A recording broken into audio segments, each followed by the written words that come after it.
Hello student, standard 9। John Dalton से बाकी था हमारा।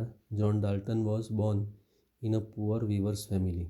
राइट। जॉन डाल्टन एक गरीब दर्जी के वहाँ जन्म हुआ था इन 1766 इन इंग्लैंड। तो इंग्लैंड में 1766 में एक पुअर दर्जी के वहाँ जॉन डाल्टन पैदा हुए थे। He began his career as a teacher at the age of 12। Right. तो 12 साल की उम्र में वो टीचर बने थे और उनका कैरियर उन्होंने स्टार्ट किया था। 7 years later he become a school principal, और 7 साल के बाद वो स्कूल के प्रिंसिपल बन गए।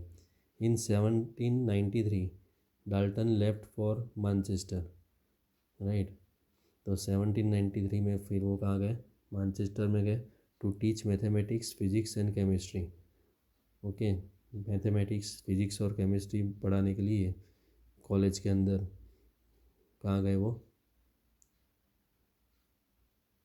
मैनचेस्टर गए। ही spent most of his life there teaching and researching. तो ज़्यादातर उन्होंने अपनी लाइफ वहाँ पर टीचिंग और रिसर्चिंग में निकाली। इन 1808 he presented his atomic theory.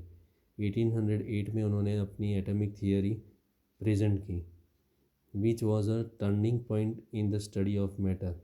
और स्टडी ऑफ मैटर में उनकी एटॉमिक थियरी टर्निंग पॉइंट थी। According to Dalton's atomic theory, all matter, whether an element, a compound, or mixture, is composed of small particles called atoms. Right? तो atomic Dalton's atomic theory के मुताबिक हर एक matter, फिर वो element हो, compound हो या तो मिक्सचर हो, वो स्मॉल पार्टिकल्स से बना हुआ होता है, जिसको हम एटम्स बोलते हैं। राइट। तो मैटर, कंपाउंड, एलिमेंट कुछ भी है वो एटम से बने होते हैं।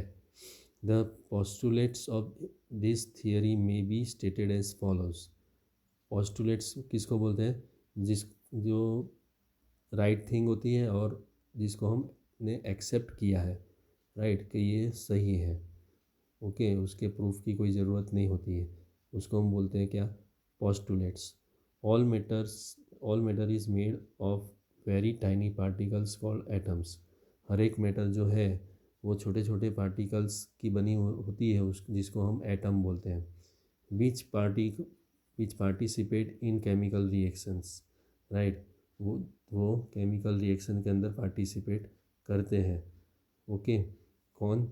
एटम्स। तो हर एक मैटर एकदम छोटे छोटे, वेरी टाइनी, मतलब बहुत छोटे छोटे पार्टिकल से बने होते हैं, जिसको हम एटम्स बोलते हैं। राइट। जो केमिकल रिएक्शन में पार्टिसिपेट करते हैं। Atoms are indivisible particles. मतलब एटम्स डिविजिबल नहीं होते हैं। Atoms are indivisible particles which can not be created और डिस्ट्रॉयड इन केमिकल रिएक्शन। तो एटम्स इनडिविजिबल पार्टिकल्स हैं, जिसको हम क्रिएट भी नहीं कर सकते, डिस्ट्रॉय भी नहीं कर सकते केमिकल रिएक्शन के अंदर। तो एटम्स ऐसे इनडिविजिबल पार्टिकल्स है जिसको हम क्रिएट भी नहीं कर सकते, डिस्ट्रॉय भी नहीं कर सकते, मतलब नए एटम्स बना भी नहीं सकते और उनको विनाश भी नहीं कर सकते। राइट। तो atoms of given elements are identical in mass. Right. कोई भी एक एलिमेंट है, उनके एटम्स मास में आइडेंटिकल होते हैं, सेम होते हैं। And chemical properties. राइट। तो कोई भी एक एलिमेंट के एटम्स, उनकी मास और केमिकल प्रॉपर्टीज़ सेम होती है। Atoms of different elements have different masses. अलग अलग एलिमेंट्स के जो एटम्स हैं उनके मासेस और केमिकल प्रॉपर्टीज़ अलग अलग होती है। राइट। अगर सेम एलिमेंट के एटम्स हैं तो उनकी मास और केमिकल प्रॉपर्टी सेम होगी, लेकिन अलग एलिमेंट के एटम्स है तो उनके मास और केमिकल प्रॉपर्टी अलग होगी। राइट। अलग प्रॉपर्टी होगी, chemical property. Atoms combine in ratio of small whole numbers.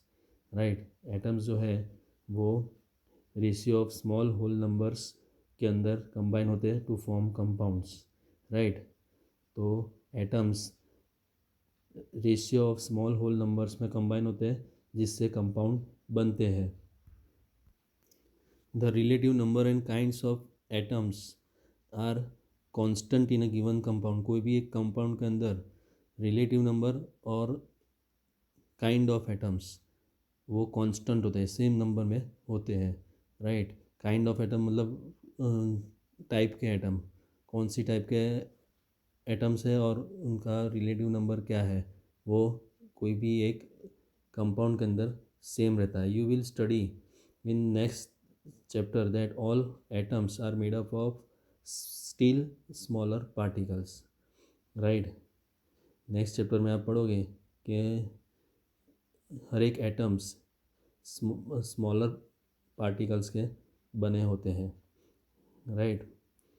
मतलब एटम्स से भी छोटे पार्टिकल्स होते हैं, ये हम नेक्स्ट चैप्टर में पढ़ेंगे।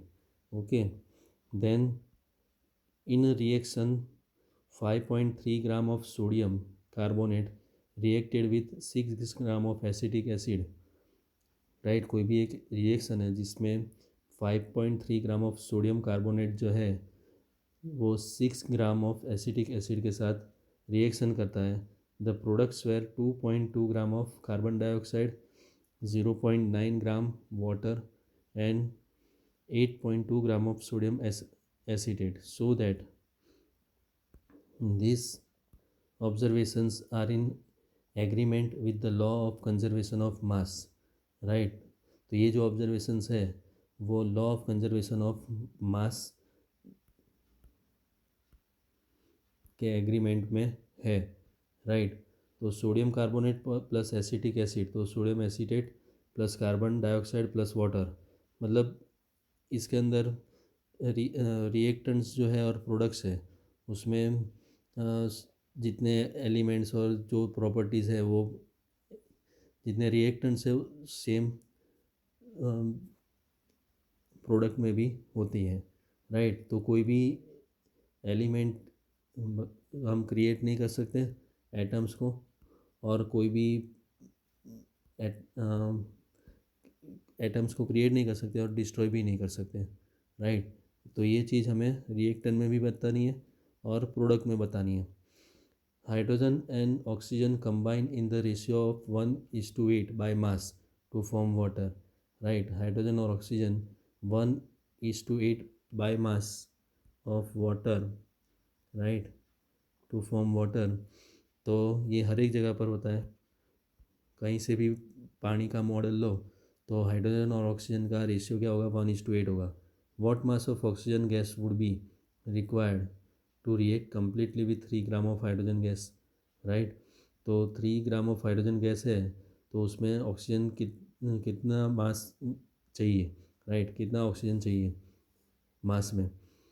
Which postulate of Dalton's atomic theory is the result of law of conservation of mass, right। तो लॉ ऑफ कंजर्वेशन ऑफ मास वो कौन सा पोस्टुलेट बताता है, सेकंड पोस्टुलेट, राइट, कि एटम को हम प्रोड्यूस भी नहीं कर सकते और डिस्ट्रॉय भी नहीं कर सकते। मतलब रिएक्टर में जितने एटम्स होते हैं सेम प्रोडक्ट में एटम्स होते हैं जो भी एलिमेंट्स के हैं वो। Which postulate of Dalton's atomic theory can explain the law of definite proportions, तो number 4 and 5 I think, right. Definite proportion कौन समझाता है, एटम्स ऑफ डिफरेंट एलिमेंट है same different masses and chemical properties, right. तो ये 5 and 6 समझाता है atoms combine in the ratio of small whole numbers to form compounds, relative number and kinds of atoms are constant in given compound. तो 5 and 6 हमें समझाता है, क्या समझाता है, तो law of definite proportion 5 and 6 समझाता है, law of definite proportion, right. तो 5 एंड 6 हमें लॉ ऑफ डेफिनेट प्रोपोर्शन बताता है। अभी what is an atom, right, ये हम नेक्स्ट में करेंगे।